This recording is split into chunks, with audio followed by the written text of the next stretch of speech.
Well, good afternoon, Narendra Pachkhédé. Good afternoon, Amza. Very happy to have you here. Same here. So you are Commonwealth Fellow. You are also a trained political scientist. You have pursued research, doctoral research in anthropology, and you are as well a filmmaker.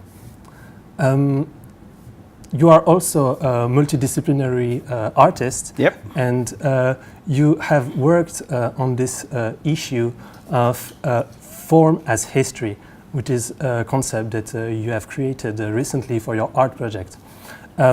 If you don't mind, I would like to take your art project as the premise of our discussion today. And then I would like to speak about identity, politics, historiography of identity. And so, Narendra, the both of us, we share a common background in anthropology. We both have a common interest in the construction of the Muslim identity. As you know, I myself have worked in South France, in Nice, about the Muslim community, and I really try to grasp this symbolic opposition between the Muslim figure and the West. And you also worked on that matter. However, you have taken a whole different approach, right? Yeah. You have, as I see it, quite a very creative approach where you can, how would I say that? Where you use this notion of form. Can you please tell us more about it? Yeah, thanks for your question. It's quite open-ended. So I'll mention a couple of relevant things here. Yes, the entire project, which has at its root the primary inquiry about the historiography of Muselmann. It obviously begins to start excavating from some point in time in history, so to say. And for me, it was the good old text of Primo Levi, which made me pose this question, or rather follow his question, who is a Muselmann? And which takes us to the, obviously, as you know, as we have spoken earlier, about the idea of Holocaust within the Holocaust-related literature. Through countless testimony, there is this very visible figure in the camp of Muselmann, and it's a very fascinating thing on one hand, but on the other hand, it is also this kind of a paradigmatic non-figure in other sense of the term. Where what I'm trying to say here is, like, this notion of the visible and invisible in that historiography, of how does the idea of Muselmann emerges, is lived yet not spoken about. Now move on to the contemporary condition, so to say, of the same Muselmann. And in my mind, I had precisely one of those kind of questions, trying to make a linkage between these two notions of Muselmann, which is visible and invisible. And this I try to do through this idea of understanding the very iconography of this form of Muselmann. Who is this Muselmann? You know, it's such a straightforward philosophical question. Like, Muselmann is the object of philosophical query here. And you're right, instead of doing an ethnographic work or something like that, I took a very creative approach, or rather, I got into an art historical and artistic practice to explore that problem. Yeah. So you have talked about this idea of the Musulman, but what is really a Musulman, and how do you connect it concretely in your artwork with this notion of the Muslim today? Yeah, the connection is, let me put it this way, the artwork consists of set of black and white, 6 or 7 black and white pictures, photographs. Yeah, And they are huge, 7 feet tall, like big. Yeah. And what you have in those images is bodies which are clothed, Yeah. which are, you know, so they are wrapped. And they take a certain kind of form, a they human take body form. Human body form in different kind of. And also you have written on it, min huwa Muslim in Arabic. Exactly, exactly. And so, yeah, and so which is nothing but a rhetorical way of posing or invoking Primo Levi, who is a Muselmann. So that's the Arabic kind of transcript which is there on that image. And what I'm trying to do by posing this is creating these ideas about invoking and talking about precisely those Muselmann figures in the camp through those black and white pictures. And black and white, again, I will not get into the larger discourse around photography and the social contract of that photography, etc., etc. But what I would try to do on the other hand is how on the other side of the exhibition, in that exhibition space, I zoom down into a loop of contemporary forms of Muselmann as a disposable body. So I look at Abu Ghraib, I look at the Bombay riots, I look at the Gujarat riots, I look at the whole Bosnian experience, I look at the Palestinian experience. And you also use audio records, right?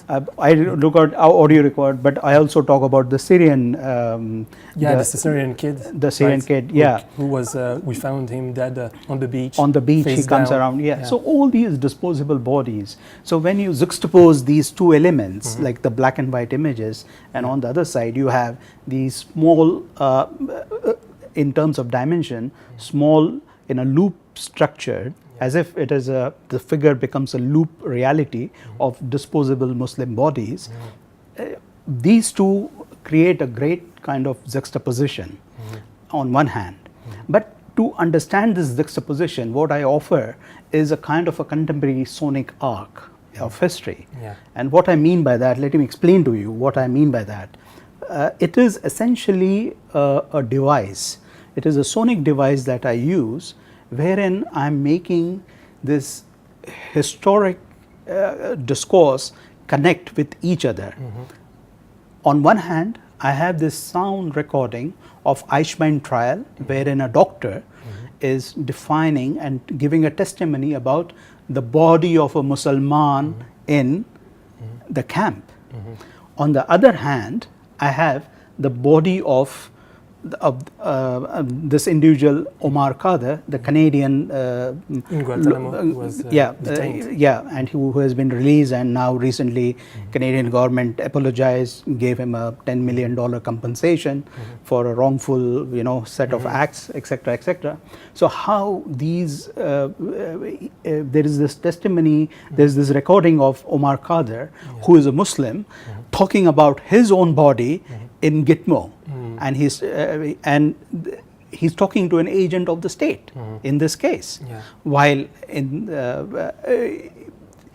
these two sonic recordings offer a very interesting kind of a text, a sonic text, nevertheless, on this very figure of Muselmann, all the way from the camp to this camp. And this gaze of from black and white images all the way to the loop images of the contemporary disposed Muslim body offers one set of this discourse, which I am trying to make connections and explore more in a philosophical sense, the central figure of Muselmann. So you have said to me a few days ago, so that this idea of Muselmann wasn't really studied in philosophy. Can you re-explain a bit what you mean by that? What I basically was trying to say to you at that point in time was, I might sound like I am repeating it, but that's the fact that essentially we have to look at Muselmann or formulate a statement to this effect, that Muselmann is a central object of contemporary philosophical problem. And unless and until we do not state it like that and confront it, we will not be able to really deal with it. Now, why I say so? I say so because despite established discourse and testimonies, and histories of having this Muselmann figure in the camp, it still is so invisible. Just imagine, after Primo Levi, it is only Agamben who takes up this issue of Muselmann, the figure of Muselmann in the camp, in his book The Remnants, right? Yeah. So how do you start making these kind? And let's be very, it's like Visconti film, like Death in Venice. It is not, he doesn't, Death in Venice is not about Thomas Mann. It has to go all the way back to Gustav Mahler. So I'm not sticking with Agamben. I'm going all the way back into Primo Levi, and I'm really really obsessed in a way with Primo Levi's work and really reading in between the lines about how this absence, and not only just absence, the double absence actually of Muselmann in a way, despite the visible presence, emerges. And the double absence, why I say so, is because people note it and then they don't talk of it, as we see. And why didn't they talk about it? That's a $1 million question. On one hand, on the other hand, it is very obvious to explain, because it's so easy to other somebody and get over your status quo or your existential problems, and you move on, because that's the easiest way to survive. That's how it has been. So, I mean, there can be a couple of other explanations towards that idea. But because this self and other is a very important relationship, the dialectics of it. I mean, it is rooted in complete European enlightenment. It emerges from there. I mean, without whose self you're talking about. So so it's a fundamental question and a device which is used to create these to overcome those existential crises. So that's how identities are played, because there's no one singular kind of a trope that is ever offered. Yeah, and so you take this issue in a whole different lens through this idea of form as historiography. How did you come about it, and how do you conceptualize this notion? There's a very interesting story. A story in the sense I was reading Boris Gairo's work. Boris Gairo is a famous art historian and theorist, and I'm looking at back there all the Soviet revolution and subsequent. I hope there's some Cold War stuff also out there. But Boris talked about the work of the non-state artists during the Cold War, about the Moscow conceptualists, and he speaks about their practice and what it meant vis-a-vis socialism, vis-a-vis the everyday life in that socialist experience, and etc., etc. And what that practice led to, what kind of form it was all about, and how it becomes a document of history. So he talks about that entire body of work as history as a form. And when I read that, I said, this is such a this is a wonderful expression, a formulation, but this is precisely the other side of what I'm trying to understand. It is not the history that is expressed in a particular form, but it is, on the contrary, the Muselmann, the form of Muselmann, how it has become a history, or what is the historiography of that form, was something very important to me. So I won't say that I borrowed from it, but I can see a resonance in that notion of history as form, and for me, in my inquiry, it became the form as history. And so that's how that formulation actually. Yeah, it's a great formulation. Yeah, I speak about other stuff also. I'm with this amazing Portuguese theorist, the idea of epistemicide. You know, the suicide of an episteme. You know, so I mean there are different ways of looking at it, like how to play with this notion, invoking these key constructs, which has a rhetorical value, but it also is able to kind of penetrate through the unpenetrable. What does that mean? That is, you are able to make the invisible visible again. So that was how I came to that formulation, and I think it makes sense in terms of through whatever my understanding of social theory and relationship between history theory and of course philosophy allows to work with those kind of. I would like to finish by asking you a question that you may have already answered about during this discussion. It is why were you interested in Islam and the Muslim figure? Because of course you could have used this notion of form as history on other groups, on other societies. Yeah. There are maybe, let's say, two key parts to that kind of an answer. As I just to repeat, to me, Muselmann as a philosophical object, or Muselmann as a philosophical problem, is the key or the primary reality that we face. It has not been addressed. That's one big key part. But then when you look at it, and this is not something new, the idea of Muselmann, my preoccupation with Muselmann is not, I'm not a Muslim, so it's not that there is kind of a self-induced kind of a push into this idea. But the notion, and it's not about me being or not being, that's not the thing, but that is not the driver. But not even the idea of war on terror or the redefined notions of citizenship and territory and all that what say a Balibar has written about, or you know how, it's not even per se that. Of course it complicates the relationship about the Muselmann per se, but fundamental was the idea of the contemporary condition.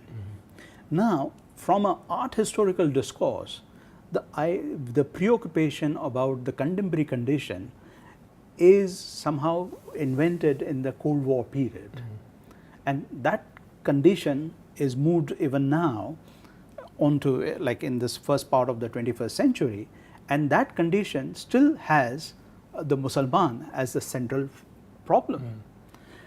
So from an art historic kind of a perspective, I started looking at this notion of Muselmann, and I borrowed from multiple kind of sources, like for instance Edward Said's work on secular criticism. For instance, from that I was trying to look at how contemporary art, or rather to pose the question, is contemporary art an act, a filiative act, you know?